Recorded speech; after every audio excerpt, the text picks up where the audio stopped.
to the great, proud people of Iran, I say tonight that the hour of your freedom is at hand. When we are finished, take over your government. It will be yours to take. This will be probably your only chance for generations. As the Iran war enters its second week, Firing Line is re-airing an interview from 2022, when thousands of Iranians took to the streets to protest the death of a young woman in police custody. Chants of death to the dictator and woman, life, freedom in the massive protests that have spread throughout Iran, fueled by the death of this 22-year-old woman, Mahsa Amini, arrested for not wearing her hijab properly, then reportedly beaten by the morality police. Now women across Iran are uncovering their hair and burning their hijabs. Masih Alinejad is an exiled Iranian activist and journalist who has been encouraging Iranian women to do this and stand up to gender apartheid. Alinejad has received death threats, been the target of kidnapping plots, and lives under FBI protection after an armed man came to her house. I'm not scared of being killed by the regime. As protesters in Iran face brutal crackdowns, questions mount about what's next in Iran and what the U.S. should be doing. What does Masih Alinejad say now? Firing Line with Margaret Hoover is made possible in part by Robert Granieri, Vanessa and Henry Cornell, the Fairweather Foundation, the Tepper Foundation, Peter and Mary Calico, the Beth and Ravenel Curry Foundation, Pritzker Military Foundation, Cliff and Laurel Astis, and by the following.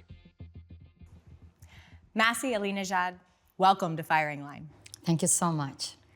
You're an Iranian journalist living in New York City. 4 weeks ago, 22-year-old Mahsa Amini was arrested by the morality police for allegedly wearing her hijab improperly. She died suddenly while in police custody. What do you know about how Mahsa Amini died? The regime says that we didn't kill her. We didn't do anything to her. But the family, Mahsa's family, they put themselves in danger and they spoke up about how she got killed. Mahsa's father actually talked to those women who were witnessing while Mahsa was beaten up by hijab police. And that's, to us, millions of Iranians, it's obvious that the police killed her.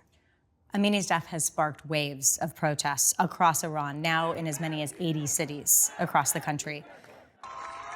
Women have been seen in the streets taking off their hijab, in many cases burning their hijab, cutting their hair, chanting phrases like death to the dictator and woman, life, freedom. What for you is the most important takeaway of the last month's uprising? I mean, to me, this is like a revolution to see a lot of fearless women shoulder to shoulder with men wearing the headscarves. Mm-hmm. Because to us, headscarf, hijab is not just a small piece of cloth. It's like a tool to oppress us. And now I see that fearless women are burning the headscarves. It's like a revolution is going on. I want to ask you about the symbolism of the hijab, because you have been encouraging women across Iran to speak out against the hijab requirement since 2014. You, in fact, have been encouraging them to take videos of themselves without their hijab and to send them to you so that you can post them on your own social media channels.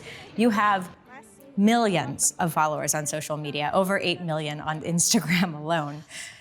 You say that a headscarf is not just a small piece of cloth, and that it is so important.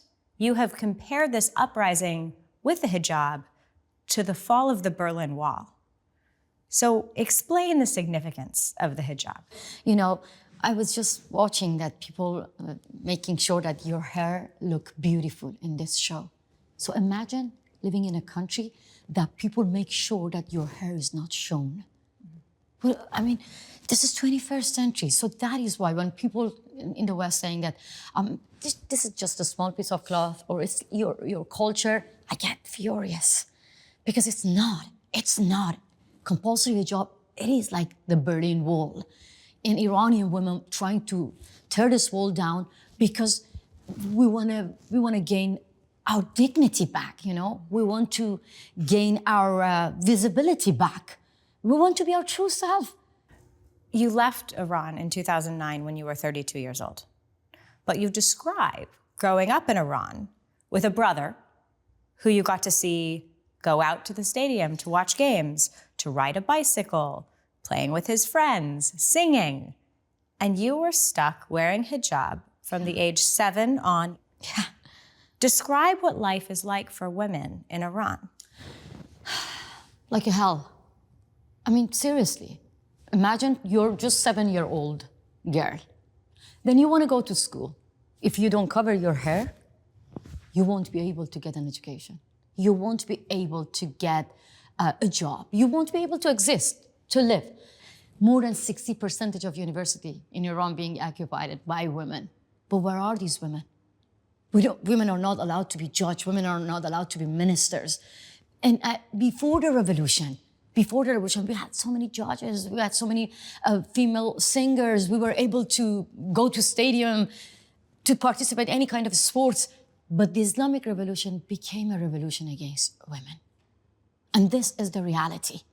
You're not a free woman. If you want to be a free woman in Iran, you have to break the law every day. Mm-hmm. Me and you both, if we sit like this in Iran, we couldn't do this in Iran. No, in the eyes of the government, we're like master criminals. Black hair, definitely we would get lashes, both of us. Just think about it. There's a brutal crackdown occurring. Tear gas, clubs, ammunition is being fired into crowds. According to some reports, 185 people have died in the protests, but these are estimates. Yeah. There are also reports of journalists being arrested, school children being detained on school premises. What are you hearing from your contacts on the ground? First of all, I have to say that the numbers are much more than this, because the Iranian regime cut off the internet to prevent the rest of the world to see the real brutality, to see the real crackdown on how many people got killed. I see that schoolgirls, teenagers, making video before going to protest. One of them, Hadith Najafi, only 20-year-old, she filmed herself, proudly saying that I'm going to the demonstration, and the day when we have the regime change, I am going to be proud of myself because I was part of the revolution. She got killed. There's another girl who burned headscarf. Nikasha Karami, only 16-year-old, bravely leading the movement by burning her hijab. She got killed. And what the Iranian regime did, brought their family on TV to do forced confession and saying that, no, our daughters just committed suicide. This is what I see. But you know what? You had Margaret Atwood in your show. She wrote a book, The Handmaid's Tale, and there's a series about it. In the West, maybe people just eat their popcorn and watch it as an entertainment. But this is the reality in Iran, in Afghanistan. Women are being treated like what you see in The Handmaid's Tale.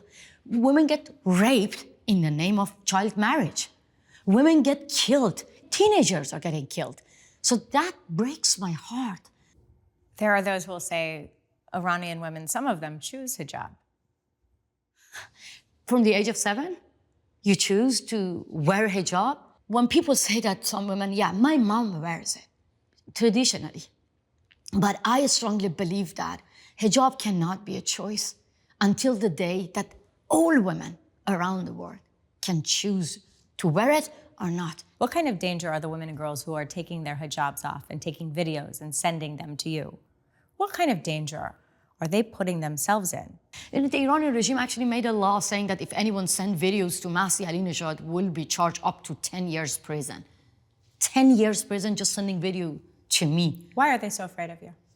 I mean, I have to say that they are not afraid of me. They are afraid of millions of brave women inside Iran who dare to challenge the regime and send the videos to me as well. Now they're publishing the videos on their own social media. So the Iranian regime is scared of its own women. There actually, there is 3 pillars for the Islamic Republic.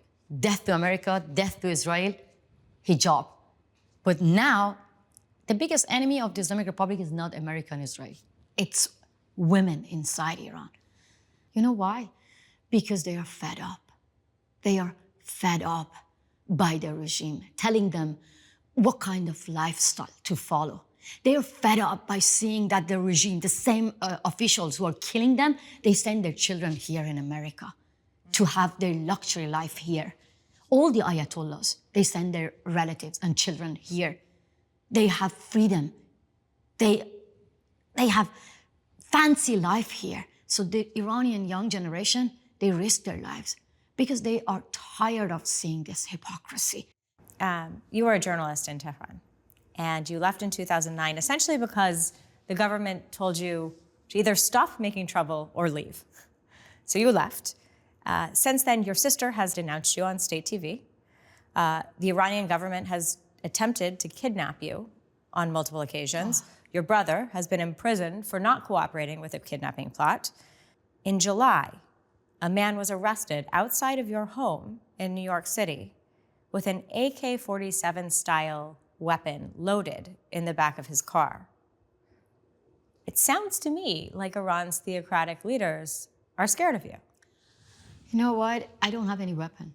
I don't have any guns and bullets. But they're scared of my words. They're scared of my voice. Yeah, they're scared of my social media. As you mentioned, that I have like more than 10 million followers. I'm not an actress. I'm not a model. I'm just giving voice to voiceless people. And that scares the regime. They're scared of us because they know that we are the most powerful women in the world. Iranian women are fearless. And mullahs are scared of fearless women. How this has impacted your life is it's pretty severe. I mean, Upside down. You haven't seen your mother in 13 years. You get death threats daily. You are currently living in an FBI safe house. Talk to me about the toll it's taking on you personally. Okay. My life is upside down. You know, it's not easy for me because I'm a village girl. I used to go to my mom every weekend and hug her. In Brooklyn, I actually planted a tree after my mother's name because I wanted to hug my mom. I wanted to talk to my mother. Now I have to be away even from my garden because the government actually tried to kill me in Brooklyn and I have to live in safe house. My life is miserable, but every day when I wake up, I tell myself that, Masih, the regime did everything to make you feel miserable, and you have two options. To cry every day and feel miserable, or make your oppressors feel miserable. I choose the second one. This is not the first wave of protests in Iran. In 2009, there were fraudulent elections and an uprising. In 2017 and 2019, there were protests over the economy. Are these protests different? Totally different. How? This time, people know that they will end the regime. People have hope. You know, previous protests, you never see that women burning headscarves. This is the first time that you see well-known athletes around the world, well-known actors around the world showing solidarity. I mean, the unity among Iranians and non-Iranians. So I get goosebumps when I see all these solidarity and unity. It gives me hope that this time is different. The mullahs know that as well, that compulsory hijab is the Achilles heel of the regime. Why are you so sure the regime will lose? Because the Iranian regime know that themselves. And that is why actually they're trying to cut off the internet and take the hope away from Iranian people.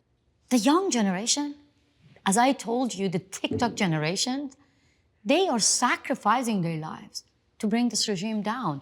Of course I have hope. I mean, I lost everything in my life, everything, but not hope, because this is what the Iranian government want to take it away from us. You've been pretty critical of the Biden administration and their lack of support for the protests. Of course, they say they do support the protesters because they support human rights advances, but they're not calling for regime change. You've even spoken with National Security Advisor Jake Sullivan, and you told him that the US government should stop negotiating the nuclear deal with Iran and connect with opposition leaders for information about what it's really like on the ground. He told you that the Biden administration was going to maintain the course, to stay on course with their current policy. What was your reaction? Angry. You know what? Because you cannot be pro-democracy. You cannot say that we are for women's rights. You cannot say we care about freedom of expression, but at the same time, send billions of dollars to autocracy, to dictators. This nuclear deal is going to empower revolutionary guards, the killers, the murderers. And that is why I'm angry with the US government. Hey, I didn't ask them for regime change. I didn't ask them to save Iranians. I just asked the US government, stop saving Iranian regime. So you're persuaded that the Biden administration wants a nuclear deal with Iran more. This is what Secretary Blinken told me and Jake Sullivan in our meeting. They actually said that. What they told you exactly what? That we have to stick with our policy to get a deal because we want an Iran without nuclear bomb. But you know what I told them? I said that a democratic Iran is going to make the whole world more safer. So when you hear the voice of Iranian who actually want to get rid of the Islamic Republic, this is the same goal. So that was Secretary of State Blinken and National Security Advisor Jake Sullivan told you that it was more important to get a nuclear deal with Iran than it was to support the protests and the uprising. Correct. This is what Obama's administration did as well in 2009. Well, I want to ask you about the Iran deal because last month, the International Atomic Energy Agency, the IAEA, reported that Iran has enough highly enriched uranium to make a bomb, and it would only take a few weeks to enrich it to be weapons grade. And then once it has the uranium, of course, the State Department estimates that it could take Iran about a year to weaponize it. So take on the argument that the Biden administration is making, of course, that the time is of the essence. Look, and the need to negotiate with the Iranian government in order to stop a bomb from being made is imperative. Look, but Islamic Republic is a dishonest broker. They cheat, they lie. They understand only one language of pressure. That's the way that you negotiate with a regime who take hostages, who kill people, who murder innocent teenagers. That's why me and millions of Iranians are angry. Even you want to talk to Iranian about nuclear deal, then you have to mention about human rights abuse as well. No? One of the questions is, if the regime were to fall, who would be in charge? What would come next in Iranian leadership? And you say Iranians, of course, deserve a secular, democratic country and not a religious dictatorship. Some protesters have called for the return of the Pahlavi family, that is, the descendants of the late Shah who went into exile in 1979.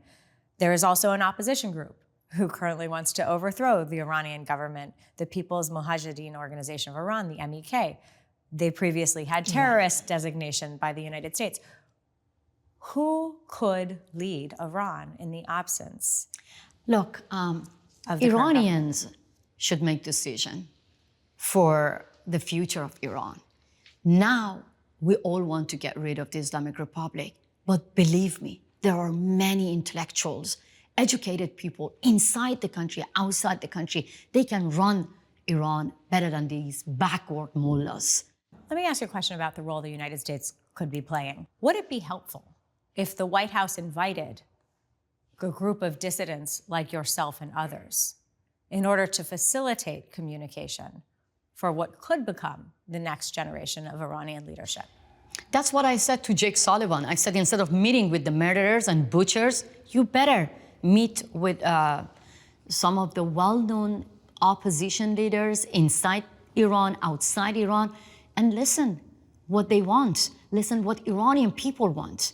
If you ignore Iranians, believe me, America will face all those terrorists, Islamic terrorists, on US soil. So I gave him a list of helps that they can do. What else was on the list? The children of the Ayatollahs are here in America. They have to do an investigation about them. Look, the way that the Western democratic countries actually boycott Putin and Putin's relative should be addressed about Iranian regime. What is different? What about providing internet access to Iran? Is the US doing enough to facilitate the free flow of information in Iran? not yet. That's why I say that we don't need empty words. You know, Obama's administration did a huge mistake by abandoning Iranians in the street. And now Hillary Clinton said that regret. Ben Rhodes said regret. Obama himself, regret. But now they're doing the same mistake. They're doing the same mistake because all people around Jake Sullivan or President Biden are the same people giving wrong advice to President Obama. To be fair, the U.S. has levied 3 rounds of sanctions since the protests began. They include sanctions against the morality police, on oil sales, and on various Iranian officials who the U.S. says has played a role in the crackdown and internet outages. Is this not enough? It's not. This is not enough. What I want is clear. A revolution is taking place in Iran. Teenagers getting killed. Schoolgirls getting killed. Recognize this revolution. If not, your sanction won't help us. Your empty word won't help us. Your cutting hair won't help us. Just cut the ties with the murderers. That's the only way that you can hear the voice of Iranian people. In December of 1979, on the original Firing Line program that was hosted by William F. Buckley Jr., his guest was former Congressman Allard Lowenstein. They were discussing how the United States is inconsistent in its application of human rights. I would like to say that I think that there is inherent in the approach to human rights of most of the political leaders of this country an opportunism which shatters the possibility of genuine progress across the board by people agreeing on the kind of formulation that we all know is right, namely that human rights is a concern regardless of where it occurs, where the violations occur, but that at no point should we forget that a government which is willfully repressive of its own people ought to be the object of concern on the part of people everywhere else. The Biden administration came into power arguing that they would advance global human rights, and especially women's rights. So why is the plight of Iranian women not getting more support? I think that the Biden administration are lost when it comes to women's rights and human rights in Iran because clearly they cannot see this as bipartisan issue. Not only, like many Democrats here, when it comes to women's rights in Saudi Arabia, they are loud. But when it comes to Iran, they're hesitating to touch the issue.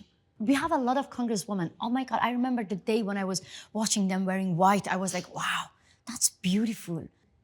But they're all quiet when it comes to women's rights in Iran. Why? Because of political agenda. You know, they call themselves feminists. I want to meet with Nancy Pelosi. I want to meet with all the congresswomen. That how come you call yourself feminist? Honestly, it just breaks my heart. That why your political agenda is more important than your dignity, your feminism idea? You say that some of the blame for the suffering of women in Iran rests with Western female politicians who wear the hijab when they travel to countries like Iran and Afghanistan. They believe that doing so demonstrates respect for Islamic culture. What do they not understand?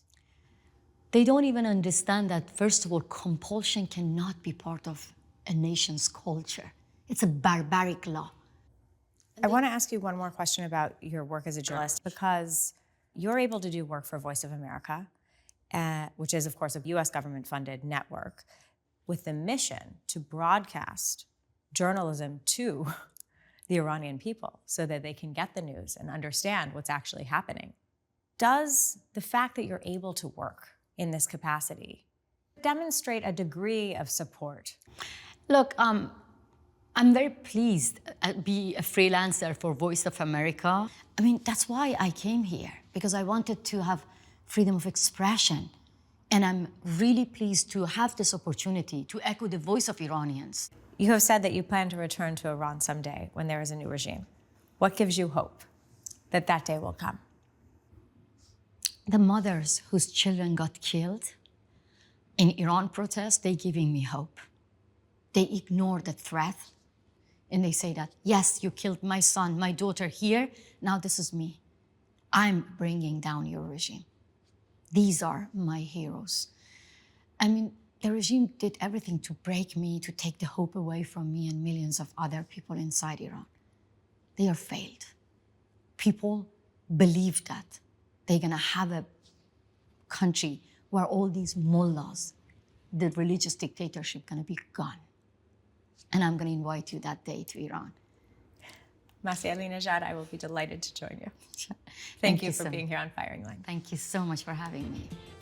Firing Line with Margaret Hoover is made possible in part by Robert Granieri, Vanessa and Henry Cornell, the Fairweather Foundation, the Tepper Foundation, Peter and Mary Calico, the Beth and Ravenel Curry Foundation, Pritzker Military Foundation, Cliff and Laurel Astis, and by the following.